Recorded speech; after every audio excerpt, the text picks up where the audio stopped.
السلام عليكم ورحمة الله وبركاته. كثيرا ما تضيق بنا الدنيا وتثقل الهموم صدورنا، فنقف حائرين نتساءل: لماذا نبتل؟ ولماذا نمر بمثل هذه الاختبارات؟ إن الحقيقة أن الابتلاء ليس عقابا من الله، بل هو رحمة خفية وحكمة ربانية عظيمة أراد الله بها أن يطهر قلوبنا ويرفع درجاتنا ويقربنا منه أكثر فأكثر. فالابتلاء مرآة تكشف قيمة النعم. نعيش وسط نعم لا تحصى حتى اعتدناها وغفلنا عن شكرها. الصحة لا ندرك قيمتها إلا حين يزورنا المرض. الأمن لا نستشعره إلا حين نخاف. الراحة لا نحمدها إلا إذا فقدناها.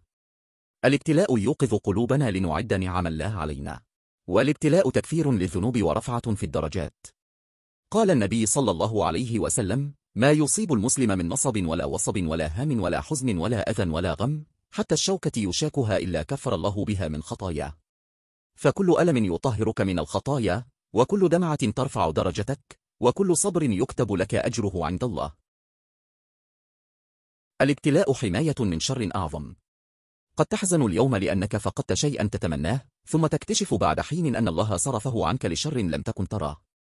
ما نراه حرمانا هو في حقيقته عطاء، وما نراه نقصا قد يكون رحمة تحفظنا من بلاء أعظم. الابتلاء يعلمك الصبر والاعتماد على الله.